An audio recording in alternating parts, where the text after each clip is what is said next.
Hello and welcome. This is Pamela Zeman with Elemental Cuisine, Magical Foods from the Plant Kingdom. And I feel so lucky to be sitting across the table from Meadow Linn, author of the Mystic Cookbook. Welcome, Meadow. Thank you. What a joy to be here. Yeah, first day of spring. Yeah, what a beautiful Yahoo! Yeah, well, when I first heard about your cookbook, I was so jazzed to get it because there's really no other cookbook that I've ever seen like this. And it was on my calendar, buy it the day it comes out. I love that.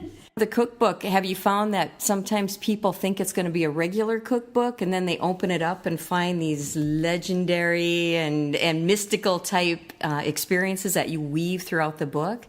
You know, it is true. The cookbook is in the title, so some people expect that it will be a book simply of recipes. And while that is part of it, it's so much more that, as you said, there aren't other books like it. And it's really more of a cookbook for life, if you will, that the way that we approach our meals can dictate how we approach our life. And when you savor your meals, you savor your life. Food is central to our everyday existence, and it can deeply affect our experience of the world. And so we give tips and techniques and strategies for ways that you can approach your food to bring more joy and happiness into your meals and into your life. And there are recipes in there as well, and I think they're really delicious, and I hope others do as well, but there's a lot more as well. There is so much more, and when I think about the concept of this cookbook, I think it's so necessary on our planet right now. When I look back growing up, my mom was a very hard worker. She was working out in the fields in Minnesota, and we basically got a pot roast and a carrot, and it was just pretty much what she could throw in the oven and feed us. And it was a lot for her, but I never really felt nourished. My spirit, my creativity, it always seemed like there was something lacking. And in your book, you talk about really putting that energy and the essence into preparing the food, serving the food, and really being in communion with people and nurturing their spirit. It is so true, and especially in this country, we talk a lot about food as simply physical nourishment. That is a means to an end. It's a way of taking in calories, of fuel, and we forget that food nourishes us and nurtures us. Yes, on a much deeper level, and it fills those physical appetites, of course, but our spiritual appetites, our emotional, our mental appetites as well. And sometimes we forget that, and we're bereft because we're not living a fully balanced life. I did a study at the University of Pennsylvania, in the psychology department, and they asked French women to describe chocolate cake. And the French women use the word celebration. And when the French women were asked about an egg, they said meal.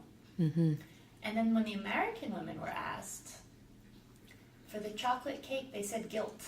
Wow. And for the egg, cholesterol. That we often, and this is a generalization, but many of us in this country reduce food to its nutritive qualities. That we eat a carrot because it has beta-carotene, not simply because it's gorgeous. And the color. And the bright orange color and the earthy flavor, and you're tasting you're not tasting this, but that, you're feeling connected to the earth. Or a pomegranate. We eat it because it has antioxidants, not because of those sensual, luscious seeds and that crimson juice that just runs down your chin. Well, that's, a component of it, and it's important to have antioxidants and have beta-carotene, but sometimes we've forgotten that there is a larger picture there, and that joy and conviviality that you see in France and in other parts of Europe especially, but in many traditional cultures where food is about celebration and ritual, and it is connected to our spirituality, that it's deeply, in traditional cultures, food and religion are deeply connected. And we've lost that in this country. We have. I think a lot of us have heard the term, don't play with your food. And maybe it was because our parents grew up during the Depression, and it was like this, don't play with your food. And now I'm just out there trying to teach people to play with your food, have fun with it. Yeah, I think so too. And of course, there's place for manners and not, eating with your hands. Food fights. And, food fights when you're eating in a 4-star French restaurant. But there's also that element of play and joy it is lacking, that food should be fun. And using our hands more to get in there and really feel the And food. it's so tactile, and food is sensual. Sensual in that meaning that it is sensory, multi-sensory, that it engages our eyes, our ears, our nose, our mouth, our hands, and even sometimes the sixth sense as well. And that all of that, when you are taking time to slow down and eat mindfully, all of those senses are engaged, and it deepens that experience, and well, it's just that much more fun and So tasty. can you tell us more about even the sixth sense? Yeah, there's a lot of ways that you can use your intuition in cooking. I mean, the first on a more practical level is, I think it's a bit of an oxymoron that we've created a cookbook that encourages you not to use recipes, to cook from intuition. I love it. But there are a lot of ways just as a painter, like I've studied French cultural studies. I have a master's degree in French cultural studies, and a painter like Matisse, who painted very basic, bright colors in seemingly simplistic fashion. He actually trained as a classical painter, and I went to I went to a gallery in the south of France, in Nice, where they had some of his earlier works, and it was very representational. And then you could see, as he went later in life, how he became Matisse and had all these bright colors. And it's the same with cooking, that it's helpful to know the basics, know what foods pair well together, and how to chop and which knives to use for which things. But once you have that understanding, and another good way to do that is watch cooking show programs on TV, or read cookbooks, or go to the grocery store and experiment. Every time you go, buy something that you've never used before, or never tasted, and experiment with it. And then once you get the basics down, you can go beyond that, as Matisse did, and create your own concoctions, if you will, your own kitchen alchemy, using your culinary intuition based on your previous knowledge. And I think that leads right into trusting ourselves more. The more we go, well, let me try this and this, rather than following exactly. Like you said, foundational stuff is great, got to have that. But then after a while, to just trust ourselves and say, let me play with this. Let me see what this tastes like. Exactly. And trust is important. And then the next step of using your intuition is really using your intuition, that you can ask your higher self, what do I need now? What works for me? Because we're constantly bombarded with information, on Facebook or magazine articles or new university research telling us what to eat. And the truth, it changes all the time. Right. Last week agave was God's gift to man. Now it's, Stay away from it. And then someone will tell you, always eat raw, always eat paleo, always eat vegan, always eat whatever it is. And the truth is, there's not any one diet that works for everyone. And so using your intuition to see what works for your own personal physical needs, and what's also in alignment with your beliefs and your religious beliefs, your spiritual beliefs, your past experiences, your values. And that's when your intuition can come into play. And an exercise that you can do, that we write about in the Mystic Cookbook, is simply closing your eyes and either holding that ingredient in your hand or picturing it. And then imagine a stoplight. And you imagine red for no, stay away, green for go for it, and the yellow is kind of neutral. Or, if you're not so visual, you can assign sounds, or you can imagine a cosmic scale. And there are different ways that you can use your intuition to see really what does work for you. And you see that with children. I had a friend, when she was growing up, she hated drinking milk. And her mom forced her to drink it, because that was common, sense at the time. That was conventional wisdom. Feed your kids milk and they'll grow strong and healthy. But she had the wisdom that wasn't right for her. And it wasn't until she was in her 20s when she discovered she was lactose intolerant. And that wasn't a good match for her body. And as a child, she recognized that. But many of us suppress it. Yeah. And I've even heard with kids, they intuitively know that some of the greens can be poisonous. And so they want to stay away because bitter equals poison, a possibility of poison. And you think, all these parents, well-intended, are going, eat this, and the kid intuitively is saying, no, that could kill me. Oh, that's fascinating. Isn't that interesting? So I think we all have to cut ourselves a little bit of slack and just really tune into that intuitive feel. And if you could talk about the difference between an addiction versus intuition, because sometimes people will be saying, but I want that hamburger. My body wants it. Right, and that is an important distinction because often we crave what we are allergic to. So it's being tuned in enough to your own body and your own intuition but to recognize that difference between that craving and that feeling, I need it. And how do you do that? Yeah, it can be conflicting with your intuition. And one way is simply to take time to quiet your mind and take deep breaths and even take yourself on a little inner journey, or just to meditate a little bit or relax. Just take deep breaths and really ask yourself. And then there's always other options as well, of if there is something that you are really craving, and often those are things that conventional wisdom is telling us aren't particularly that healthy anyway, but if it's sugar or caffeine or carbohydrates, then it could be potentially worth getting some tests as well to see if it is actually food sensitivity or an allergy that is leading you toward that. But if you really are, slow your mind and ask yourself, your higher knowing often can tell you that, no, maybe that's not right. And also just recognizing how you feel, because sometimes I will eat something that my mind really wants, and afterwards I don't feel that good, but I chalk it up to something else, or I ignore it, or I just go on with my life and I forget that it didn't make me feel that good until the next time I have it. Ice cream was like that for me for years. I mean, who doesn't love ice cream? But I always felt kind of crummy afterwards. But sometimes it was worth it. But eventually when I removed dairy from my diet, I felt better. And so it made sense to... it sounds simple and it sounds easy, but it's probably one of the biggest challenges people have, to actually take time to slow down. In this society, and myself included, I find myself, why am I going so fast? And it's very important, the whole sympathetic versus parasympathetic system, where we don't digest fully if we're in that fight or flight mode.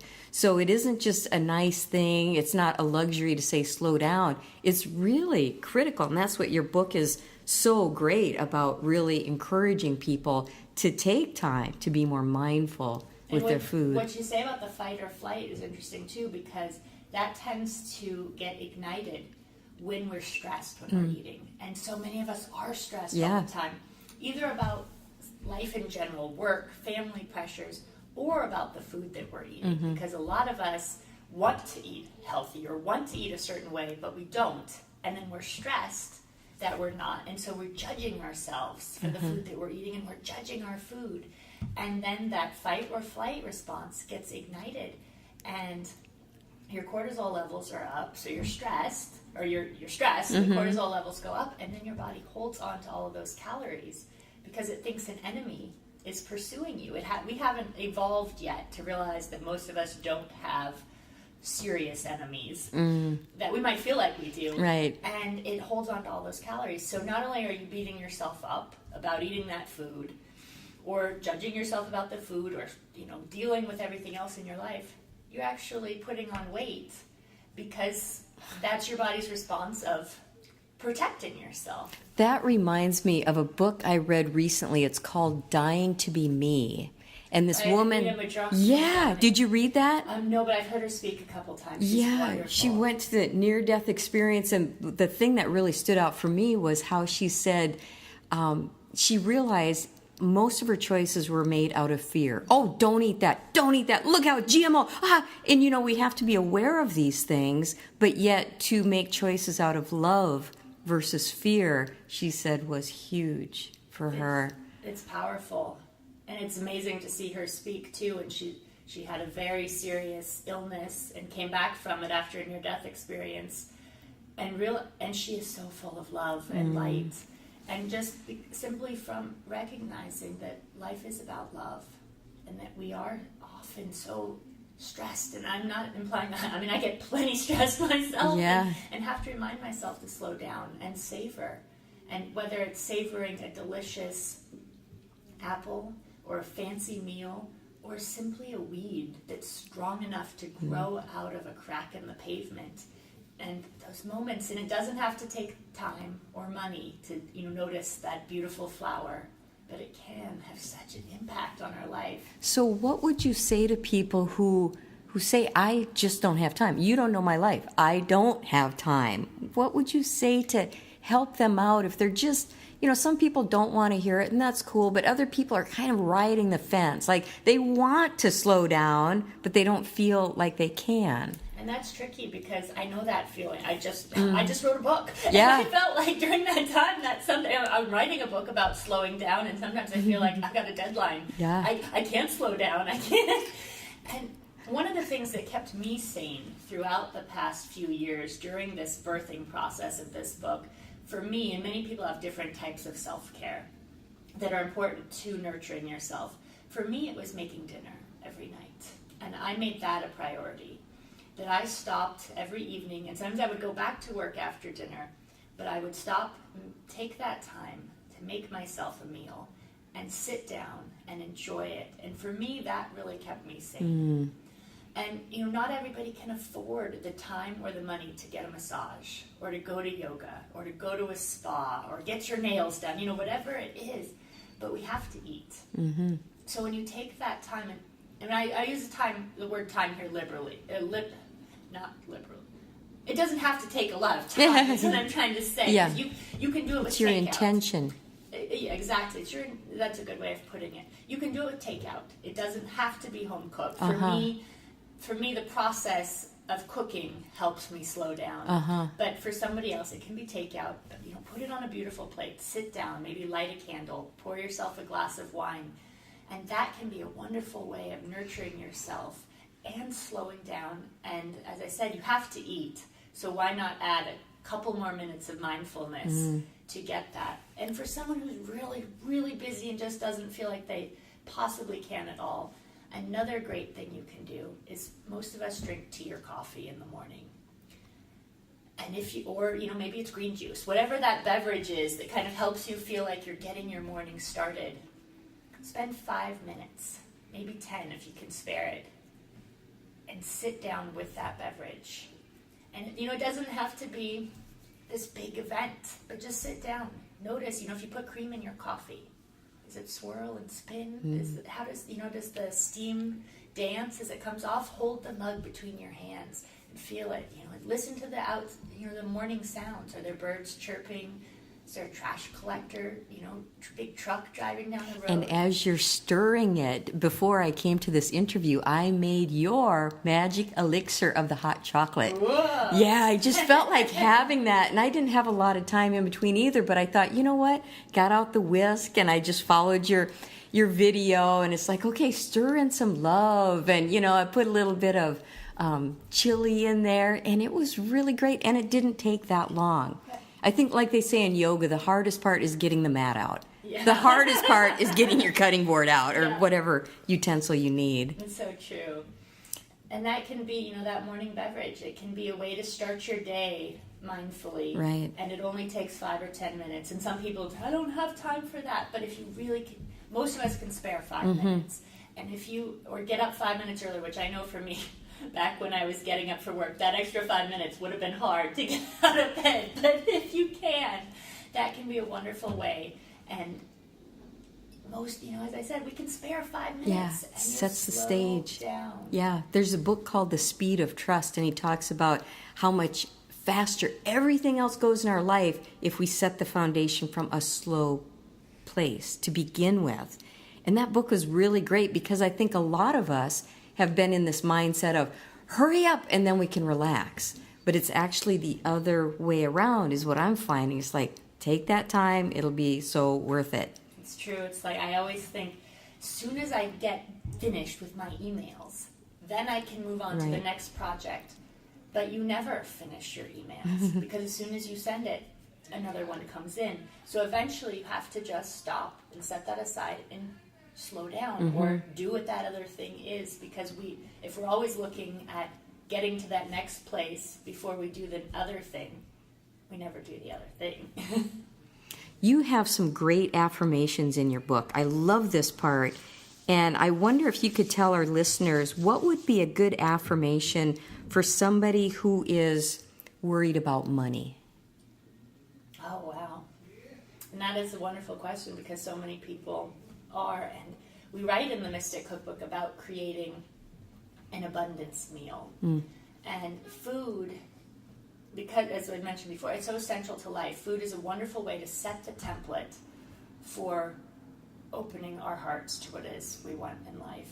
So an abundance meal can either be abundance of lots of different foods, so you feel opulent, kind of that cornucopia, or it can be having very few items but of the highest quality. And a lot of people can associate the color gold with abundance, or green, because green is so abundant in nature. So you might have green foods, or maybe you set the table in hues of green. And then you cook with that intention. As you're peeling the vegetables, I'm peeling away the things that do not serve me. And you can repeat that to yourself. And I'm chopping away the excess that I don't need. And then as you're stirring in what you do need. And then as you can put those affirmations and that intention into the food. I'm affirming that my life is filled with what I need. And to do so in gratitude, when we ask for specific things, it's not as useful or as powerful often as when we're open to what works for our highest good, and that we want to feel a sense of abundance or wealth of all permutations of it. Because sometimes what we think we want ends up not being what really works the best for us. But you create those affirmations of, abundance is flowing into my life, or I am in the flow. And you can say those as you're cooking. You can also write them on a piece of paper and put them under the plates when you're serving. As I said, I'm in the flow, or abundance is flowing into my life, or if it's love, my heart is opening, or I am filled with love, or I am loved and loving. And it's really fun when you put them, because nobody even has to know, or you can tape them under the table so that, especially if you're with people who might not, might think that's kind of weird or woo-woo, you can just tape it underneath. I get some people in my class, and I talk about this too, and it seems like about half the people are like, yeah, that makes sense, totally. And then half the people are looking at me like I'm crazy, like, seriously? But I believe that it works. And the thing is, when people, and I'm skeptical of a lot of stuff too, and I grew up with it, but I'm still often really skeptical, but it never hurts to try. Yeah. And that's what my mom used to teach a lot of feng shui. And a lot of the traditional Chinese cures seem pretty superstitious. They don't necessarily make sense or apply to common modern sense. Western world. Some is very common sense, and some of it just seems superstitious. Putting a mirror under your bed, or, But what she would tell her students, try it. Yeah. See if it works. There's no harm in trying. And if it doesn't work for you, stop. Yeah. And if it does, keep it up, even if you can't rationally understand.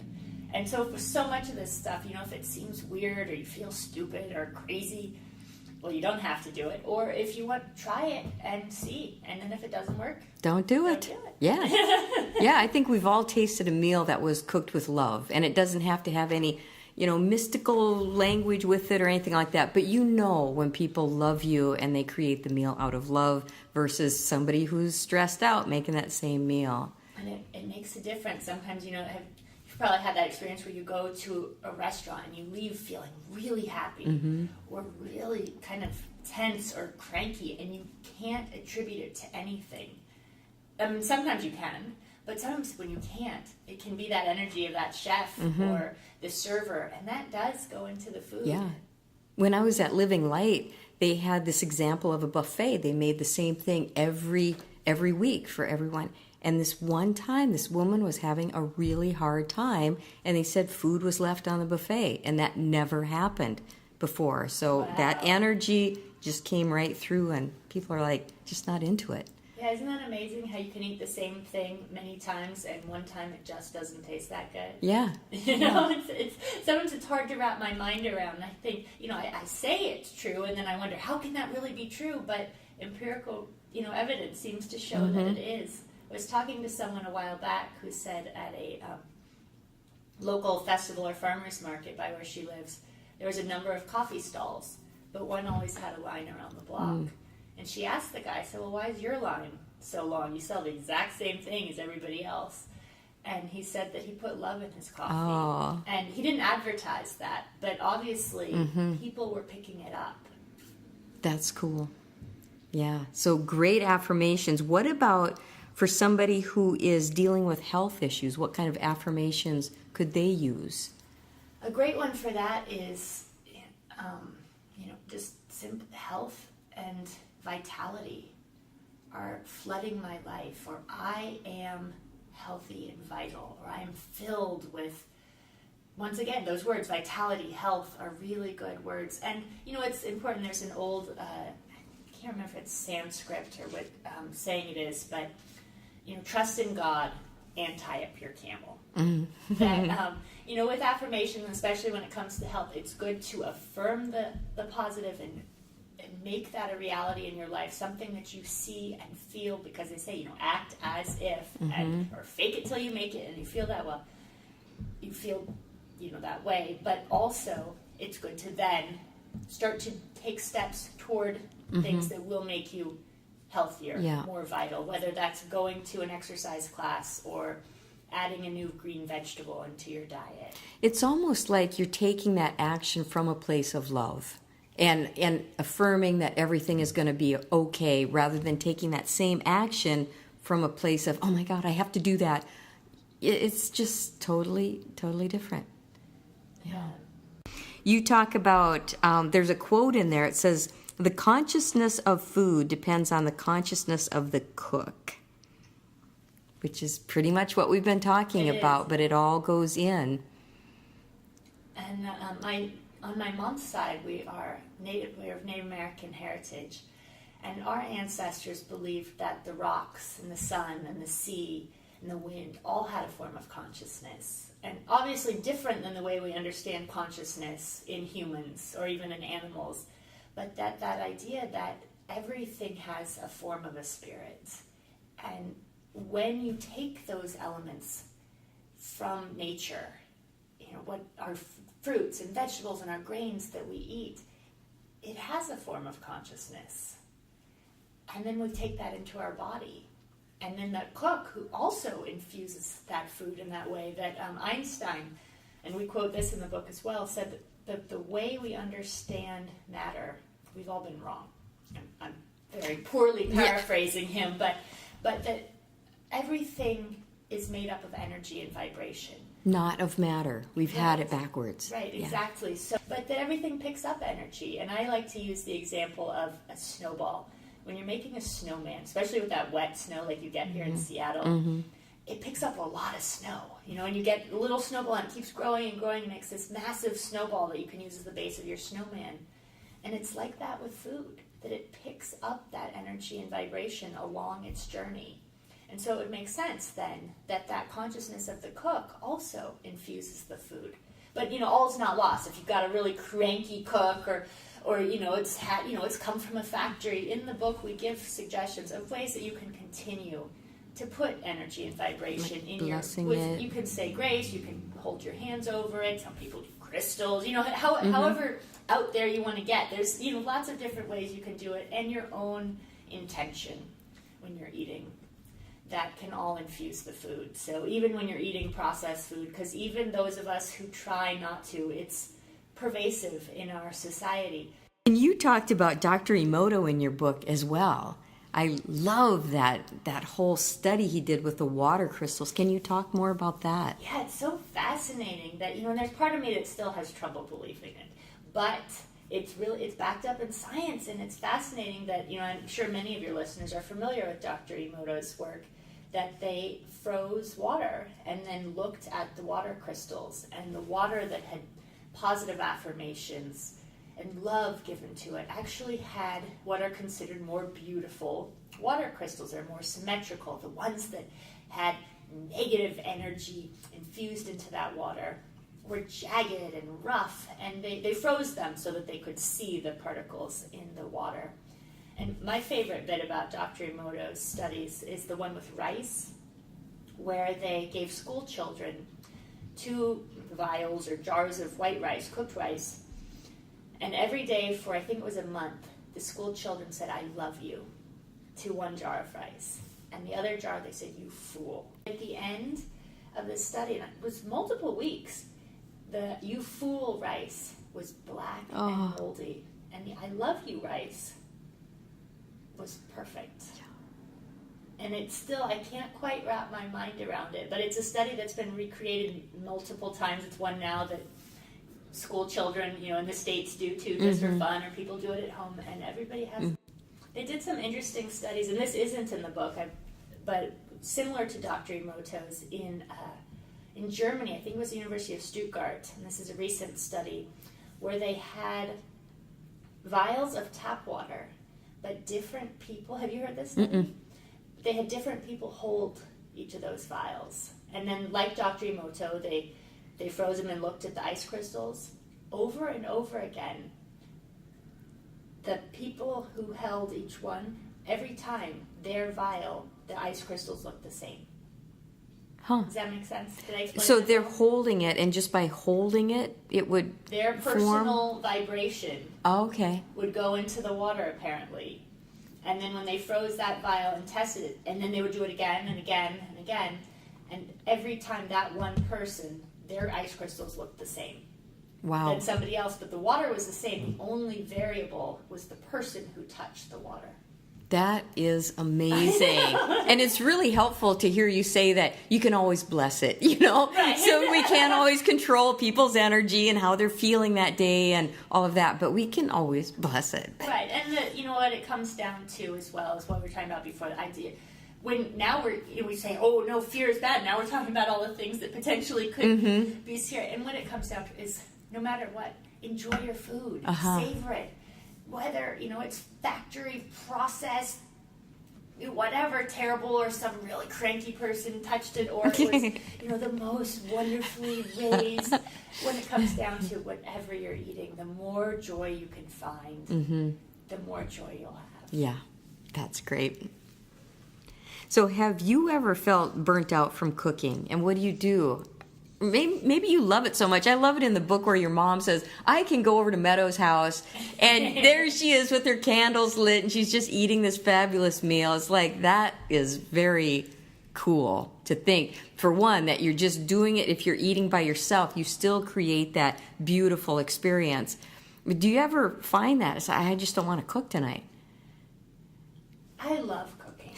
And for me, an artist is compelled to paint.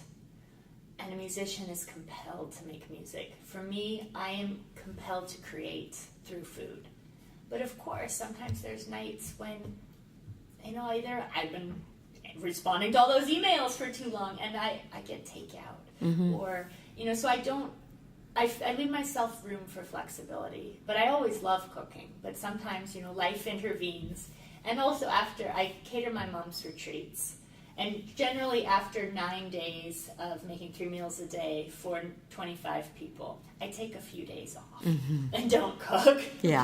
But I can't imagine you're the kind of person that eats out of a cardboard box. Not often. I try, I prefer to put it on a nice plate, but, once again, if you're out and about and there's no other option, I'll go sit in a park with my cardboard box. So you are human. Yay! And enjoy the scenery while I eat out of that cardboard box. Right. It's all about balance. Yeah. So tell me, when you are working with your mom on her retreats, are you still doing that? Are you still cooking? Yeah. So how do you cater to all the different food priorities? Some people want vegan, some people want gluten-free, kosher, all of these different things. I have a lot of people in my classes say, just within their own family, it's really hard to create 2 different meals. And it can be tricky because now so many people have very strong beliefs about what is the right way to eat and what works for them. And that can be difficult. But as I told you before we started, I am a Libra, so I'm all about the balance. And typically what I do is I try to make enough different dishes so that there's something for everybody. And if there is a specific, serious allergy, then of course, if someone has a shellfish allergy, then I take very careful precautions with that. But generally, it's finding balance is another word. I'm going to use that word again. And, a little bit for everybody. And I do serve chicken and fish usually, but so on the nights that there's chicken, there's enough vegetarian options or a vegetarian main course. I'll also, or what's the word? Option for those who don't. But then they know that the next night the dinner will be vegetarian. So it goes kind of in a cycle. So your cortisol levels don't get real high. It's all about keeping it cool. How can we all live together on this planet? And that's a good way to look at it. And when I'm doing those, that like you said, some people will have, say, oh, my family, I've got to make multiple meals. I've also learned, and I've been doing it for 18 years, so I've learned that there are certain dishes I just don't make, because if you're going to have to make a lasagna, one with meat and cheese, one with meat, no cheese, one vegetarian, one vegan, you're making 5 different lasagnas, maybe it would be smart to not make lasagna. Yeah. So that's something I've learned as well too, but that also comes with years of practice. And then what about picky eaters? A lot of moms come in, they have kids that just are so hard to please with something healthy. And then, there's a wonderful book about that called French Kids Eat Everything. And as I mentioned, I have a master's degree in French cultural studies, and I lived in Paris, and I wrote my thesis on the history and sociology of eating in France. So this is something I'm passionate about. And in France, children aren't very picky in general because it's so much a part of their culture. And from a very young age, they're introduced to a wide variety of foods, mostly in puree form. Pureed beets, pureed zucchini. And they say that it takes a child 8 to 15 times if they don't like it the first time to try it again before they like it, and then they will. So many of us will give our children something, the kid says, no, I hate that, and they never try again. In France, the children are encouraged, they say you don't have to eat it, you just have to try it. So one bite, and then maybe a week or 2 later, they'll have pureed leeks again. They say, don't have to like it, you don't have to eat it, but you have to try it. 8 to 15 times it takes. 8 to 15 times you do that, you will like it. And here we're drinking kombucha, and I have to say, the first time I tried kombucha, they were giving out free samples at my co-op in Santa Monica. I like everything. I did not like that kombucha. And I like to be pretty polite, so I actually had to run and hide so the guy wouldn't see me spit it out. Oh, you didn't even swallow it. Actually, I probably swallowed it, but I was like, making all these terrible grimaces. And that's unusual. I mean, I was the kid that told my parents that I would eat any sushi as long as it wasn't still alive. Because one time we went out for sushi and it was still wiggling on the rice. And I was probably 8. So I like everything, but I did not like that kombucha. But now, as I was telling you, I brew my own because I tasted it over time. And that wasn't even a conscious decision, like I am going to like kombucha, but by tasting it multiple times, I actually grew a taste for it. So it's a wonderful thing for parents with picky children. And the earlier you can start, the better. But just that idea of try it, taste it. Because sometimes, especially kids, think they don't like something because a friend doesn't like it or someone told them that it's not good. But they're not basing that on their own knowledge. And another great way is to get children in the kitchen, get children growing their food. And when they grow it or when they cook it, they have a connection to it. And a child who's never eaten Brussels sprouts ever before, you offer the child the opportunity to cook those Brussels sprouts themselves, and the chances are he will try it. Hold them in your hand. They're totally fun to hold. Yeah, and then I don't know of anybody who really likes to be told what to do. So if you have somebody telling you, you have to eat that, you have to eat it. It's like, they're probably not going to like it. Right, exactly. So what I like to do is just put all this healthy food on the table and just say, pick whatever you want. And it's all good. And just along that same lines is modeling good eating behavior in front of your that's child. key. That children eat what others eat. And in France, once again, it's part of the curriculum in the preschools is to introduce children to good food. And if there is a child who particularly doesn't like one thing, they will often sit them next to a child who does like that. And at home, when a parent says, I like eating this, the child does. Yeah. For a year, well, even now, I really don't care for like that kind of slight, uncooked egg whites. I mean, a lot of people don't. But but my mom told me, and I didn't realize that she just told me this recently, I never minded that as a child. It wasn't until I spent time with my grandmother. Oh. Also, right. doesn't like slightly undercooked egg whites.